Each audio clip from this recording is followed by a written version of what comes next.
A journey through time, a story of human innovation, resilience, and creativity. It is a testament to our ability to adapt, build, and leave behind legacies that echo across the ages. While towering civilizations like the Egyptians, Greeks, and Romans are etched in the collective memory of humanity, they are but a fraction of the vast, intricate web of human progress. Beyond the familiar names and tales, countless other societies have flourished, creating wonders, shaping cultures, and influencing the course of history, only to be forgotten by the mainstream narrative. Today, we're embarking on a journey to uncover some of the most fascinating ancient civilizations you've probably never heard of, revealing the hidden threads that connect us to our shared past.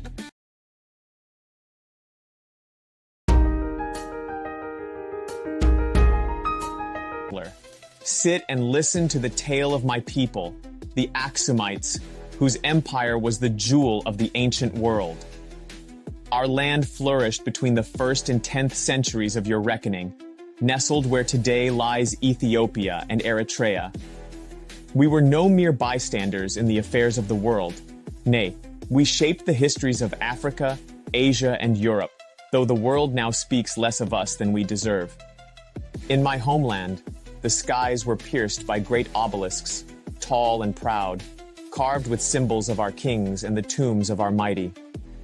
You may know of the obelisk of Axum, towering above all, a testament to our power and craftsmanship.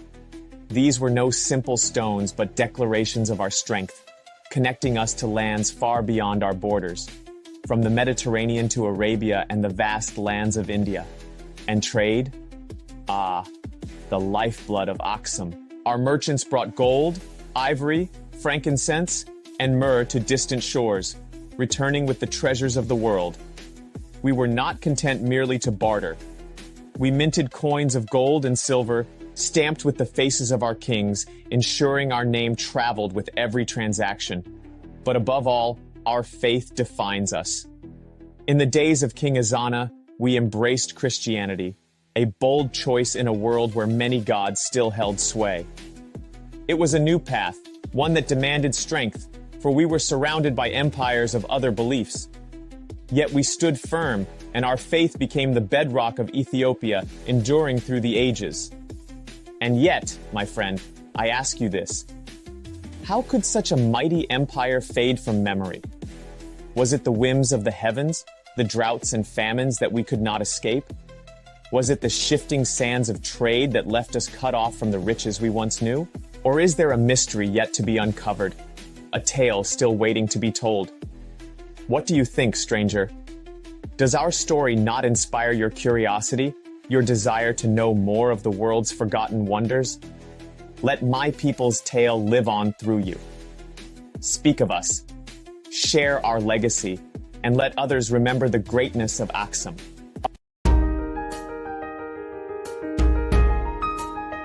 Stranger, you wish to hear the story of my people, the Elamites.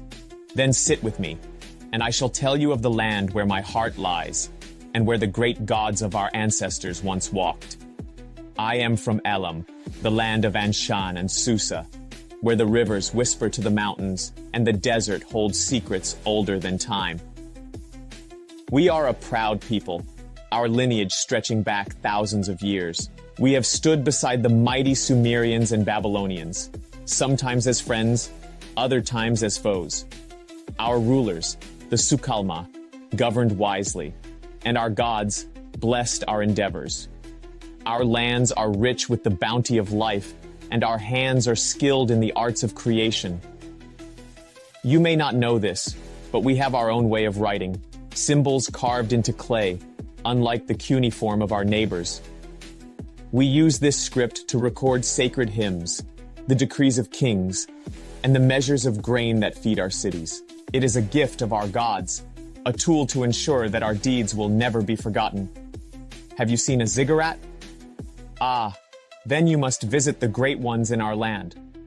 Towering structures they are, built by the hands of our people, each brick laid with devotion. They rise to touch the heavens, homes for our gods, where we offer them prayers and sacrifices. In their shadow, the cities of Elam flourish, filled with the hum of markets and the laughter of children. We are also craftsmen, our skill in metalwork unmatched. Our bronze and silver creations, adorned with intricate designs, are not merely objects. They carry the spirit of our people, our love of beauty, and our reverence for the divine. But not all is peace, for the winds of war often blow through our lands. We have fought many battles, defending our cities against invaders, and sometimes, yes, seeking to expand our own borders. Yet, even as kingdoms rise and fall, we endure. Now, I hear whispers of a powerful force from the west, a new empire spreading like wildfire. The Persians, they call themselves. Some say they will absorb us, as the river takes the rain. If that is the will of the gods, so be it. But let it be known that we, the people of Elam, have left our mark on this world. Our temples, our art, our stories. They will endure long after the names of conquerors fade. Tell me, stranger, now that you have heard of Elam, does our story stir your soul? Will you carry our name into the future so that we may live on in the memory of those yet to come?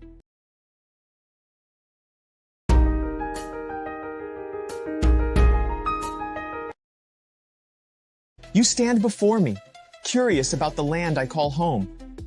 I am an Etruscan warrior, a son of a civilization that once ruled these lands with wisdom and might. You speak of Rome as if it stands eternal. But what if I told you it is my people, the Etruscans, who first carved the path Rome would follow? Yes, long before the Romans raised their banners, it was we who thrived, who built, who dreamt. In the lands you now call Tuscany, Lazio, and Umbria, we laid the foundation of greatness. From the hills and valleys, we raised cities. True cities, mind you, not mere villages. Our streets were well laid, our drainage flawless, our aqueducts and roads marvels of ingenuity. Do you think the Romans invented such things? No, they learned from us, borrowing the art of city building as surely as a student learns from a master. Our wisdom stretched beyond stone and mortar. We were seekers of divine favor, masters of reading the will of the gods in the flight of birds or the entrails of beasts. Rome, for all its pride, came to us for these sacred rites. And our art. Have you seen our tombs? They are more than resting places. They are stories, painted with care, alive with the passions and sorrows of our lives. Our sculptures, exquisite forms of bronze and terracotta, capture the very essence of the human spirit. Yet here we are, our name dimmed in the annals of history. Why? Perhaps it is because the Romans, those conquerors, those borrowers of our genius, cast long shadows. The victors write the tales, and in their telling, we became but a footnote. Yet we endure in the arches of their aqueducts, the lines of their sculptures, and the rites of their priests. You ask why we are not remembered more. I say this to you. To remember us is to remember that even the mightiest empires owe their greatness to those who came before. So, stranger, take this tale of the Etruscans and carry it forward. Let the world know of the warriors, builders, and dreamers who shaped the destiny of Rome long before its legions marched. And now, what say you? Does our legacy stir your soul? Shall you share our story, so it is not lost to time? Speak, and let your voice join ours, echoing through the ages.